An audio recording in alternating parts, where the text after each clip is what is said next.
They dangled from ropes over sheer cliffs, carved kingdoms out of living rock, scaled mountains where even eagles feared to nest, for faith, for survival, for glory. With no cranes, no steel, no drones, just hands, hearts, and impossible dreams. These are places that defy logic, gravity, and time itself. Welcome to the edge of human ambition. We're exploring 4 ancient sanctuaries built where no human should have dared. Places where one slip meant death, where every stone was a prayer, and where the very rock seemed to challenge humanity. Build here if you can. They call it the Lion Rock, a colossal column of granite, 660 feet high, rising out of the Sri Lankan jungle like the spine of a sleeping giant. In the 5th century CE, King Kashyapa I seized the throne after killing his father, King Datusena, and moved his capital to this remote monolith for defense. The Kulavamsa, an ancient Sri Lankan chronicle, records how Kashyapa's enemies viewed the rock as impregnable. Workers carved stairways directly into the cliffs. Halfway up, they built the Lion's Gate, with 2 massive stone paws still visible today. The rest of the lion's body is lost to time. The summit held palaces and gardens supplied by an advanced hydraulic system that pumped water up from underground conduits and fountains, some of which still function in the rainy season. Archaeologists still debate how water was moved to the top without modern pumps. And according to historical records, the entire complex, gardens, galleries, defences, was completed in about 7 years, an extraordinary feat for the era. After Kashyapa's death in battle in 495 CE, Sigiriya was abandoned as a royal capital and converted into a Buddhist monastery until about the 14th century. Was Sigiriya a paranoid king's sky palace, a marvel of ancient engineering, or a sacred mountain touched by myth? Perhaps all 3. High on a sheer cliff in Montenegro, where there seems to be no foothold for man or stone, a monastery clings to the rock like a swallow's nest.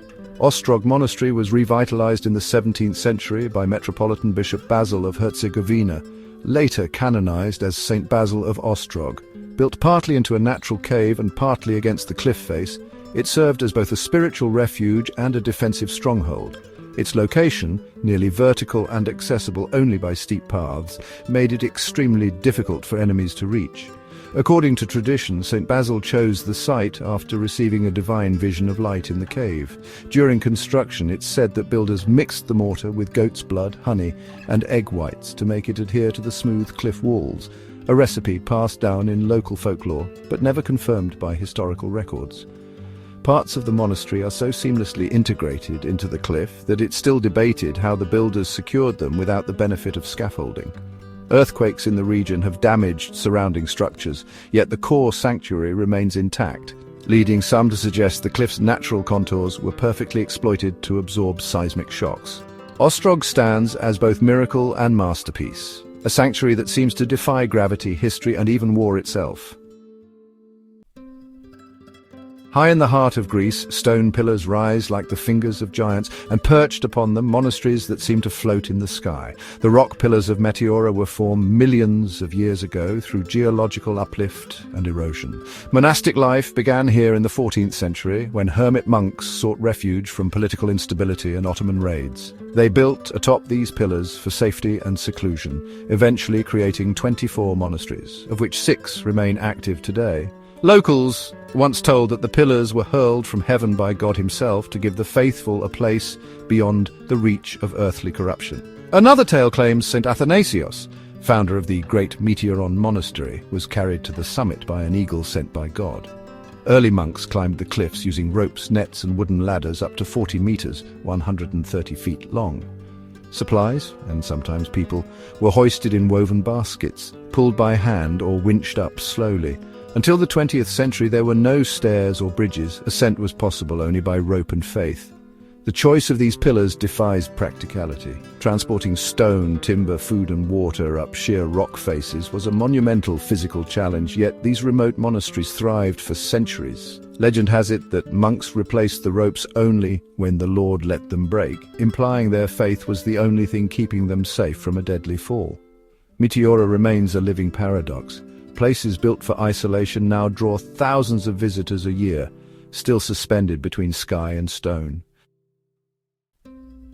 In China's Wuling Mountains, twin temples balance on razor-edged peaks over 7,700 feet high, piercing the clouds like something from a dream. Mount Fanjing, or Fan Jingshan, has been a sacred site in Chinese Buddhism for centuries. Some say the temples were first built during the Tang dynasty, spanning the 7th to 10th centuries.